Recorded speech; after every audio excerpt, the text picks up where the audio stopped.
से। आशुतोष, किसी मीडिया ने कहा 90% बॉलीवुड वाले ड्रग्स लेते हैं, वुमनाइजर हैं, लूज कैरेक्टर हैं। नहीं, ये गलत स्टेटमेंट इन्होंने दिया, इनको गलत स्टेटमेंट नहीं देना चाहिए। तस्लीम रहमानी साहब को आप एक बात समझना पड़ेगा कि ये फिल्म इंडस्ट्री के अंदर कुछ लोग इस तरीके से हो सकते हैं, जो गलत हो सकते हैं, और हर इंडस्ट्री के अंदर गलत लोग हैं। लेकिन अगर आप इस तरीके के स्वीपिंग स्टेटमेंट देंगे, ये ठीक नहीं है और आपको इसके लिए माफी मांगनी चाहिए। You should apologize for this is not done. बोलिए रहमानी साहब, बात वापस लीजिए अपनी।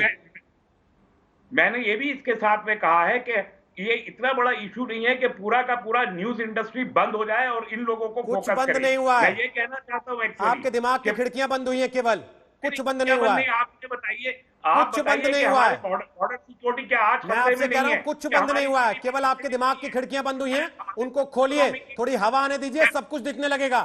चीन भी दिखेगा आपको, कोरोना भी दिखेगा। हमारी जो इकोनॉमिक इश्यूज हैं, क्या वो डॉक्टर हर्षवर्धन ओखला में आपको नहीं आके बताते हैं कि आज 47 लाख केस हो गए। आप आज तक खोलते हैं तभी दिखता है आपको।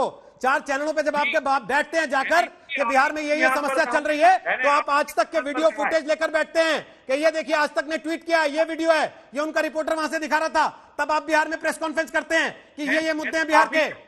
सपने में नहीं आता आपको सब कुछ।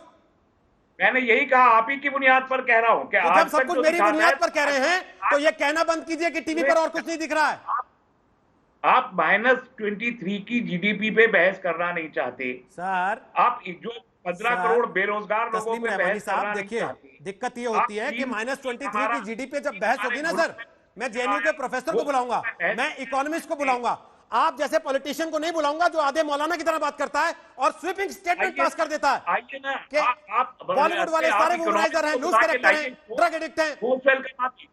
इकोनॉमी की डिबेट इकोनॉमी से करवाइए, इसमें क्या शक है? होती है, आप देखा कीजिए तो आपको पता लगेगा और काम आएगी। बिहार के चुनाव में ले जाइएगा उसका, व्हाट्सएप पे काट के वीडियो बना के भेजिएगा लोगों को। संगीत रागी, लेकिन कंगना रनौत के साथ अगर महाराष्ट्र की सरकार ने ये बर्ताव नहीं किया होता तो क्या उसको राजनीतिक टूल देने का मौका मिलता किसी को? तस्लीम रहमानी जी को जरा सा शांत कर दीजिए प्लीज, मुझे बोलने दीजिए। शांति है। देखिए तस्लीम रहमानी जी ने कहा कि कंगना पर बातचीत क्यों की जा रही है, बहुत सारे ऐसे मुद्दे हैं। अरे स्वीडन में के अखबार में एक प्रॉफिट पर कार्टून छपता है और अहमदाबाद में और कलकत्ता में और लखनऊ में दंगे करके हिंदुओं का आप घर जला देते हैं, सड़कों पर उतर आते हैं। कहाँ का प्रॉफिट, कहाँ आपको लेकर भाई? अखबार स्वीडन का आग लगाते भारत में है।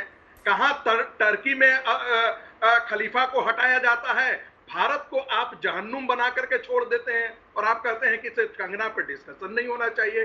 कंगना पे डिस्कशन होना चाहिए।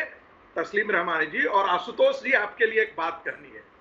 जब आप पत्रकार थे तो आपकी रंगत अलग थी, और जब आप राजनीति में गए तो आप ही जो है वो भारतीय जनता पार्टी के और संघ कार्यालय के गेट तड़प तड़प करके और मारपीट करने के लिए उतर आते थे। वो उनका चेहरा अलग होता था। और मैंने कल फिर कहा था कि भारतीय जनता पार्टी पर शिवसेना के गुंडई का जरूर छींटा पड़ा है, लेकिन भारतीय जनता पार्टी का वो चरित्र नहीं रहा है।